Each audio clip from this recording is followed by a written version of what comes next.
सुरक्षित हो। तुम्हारी पत्नी पतिव्रता है, तुम्हारी पत्नी पतिव्रता है। नारी में वो ताकत होती है, हमारे भारत की नारी में वो सामर्थ्य होती है कि काल के पीछे भी चली जाती है, यमराज के पीछे भी चली जाती है। मेरे पति के प्राण दे दो, मेरे पति के प्राण दे दो, मेरे पति के प्राण वापस दे दो।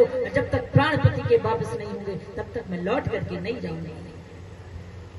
सत्यवती यमराज के पीछे लग गई और अनुसुईया ने तो तीनों देवों को पालने में ही झुला दिया। कहते हैं महाराज, हमारे भारत की नारी में वो ताकत है, बस नारी अपनी ताकत को समझे। तो कहते हैं नारी अपने व्रत पर अडिग, अपने सिद्धांत पर अडिग। यदि जो जरा सी घबराहट में अपने धर्म का परित्याग कर दे,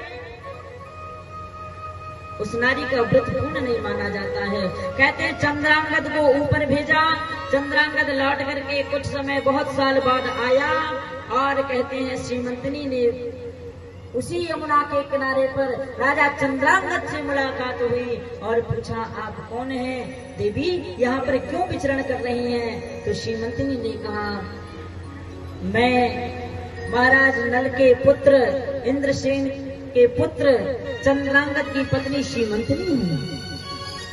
चंद्रांगद ने कहा, श्रीमंतनी तुम यहाँ पर? बोले, हे प्राणनाथ, आपके चले जाने के बाद मेरी क्या स्थिति रही।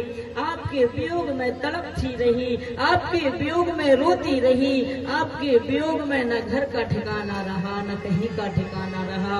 हे प्राणनाथ, भगवान महादेव की कृपा से आप लौट करके वापस आ गए और प्राणनाथ लौट करके आए हैं।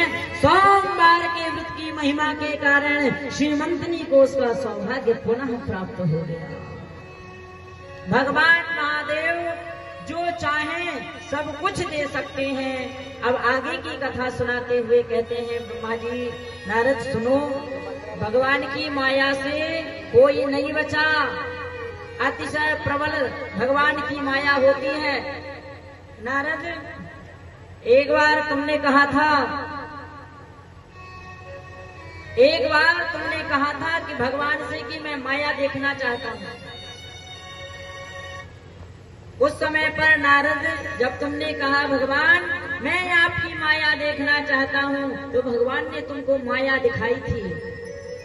भगवान नारद जी को एक सरोवर के किनारे लेकर के गए। नारद से कहा, नारद वस्त्र उतार करके स्नान करो। नारद जी ने जैसे ही वस्त्र उतार करके उस सरोवर में स्नान किया तो महाराज नारद तो नारी बन गए। नारद नारी बन गए और कोई ध्यान नहीं रहा और नारद नारी की भांति चिल्लाने लगे, कोई है। जब नारद नारी के रूप में आवाज देने लगे, वहां से एक राजा आ रहे थे। राजा का नाम था तालध्वज। तालध्वज नाम के राजा आ रहे थे। तालध्वज ने नारी को बचाया, पकड़ लिया और अपने राज्य में ले गया। उससे विवाह किया, 2 पुत्रों को जन्म दिया उस नारी ने और दोनों पुत्र समर में मारे गए। राजा तालध्वज भी समर में मारा गया। नारी अबला की भांति रुदन कर रही थी, विलाप कर रही थी, रो रही थी, हाँ पुत्र, हाँ पति, हाँ पुत्र, हाँ पति, हाँ पुत्र, हाँ पति, दोनों की लाशों के ऊपर रुदन कर रही थी। उसी समय पर मेरे नारायण ने अपनी माया को जैसे ही छोड़ा, कहाँ का पति, कहाँ की पत्नी, कहाँ की नारी, कहाँ का पुरुष, वो तो बाबा नारद के रूप में प्रकट हो गई। और जैसे ही देखा नारद, यही मेरी माया है, कोई नहीं जान सकता।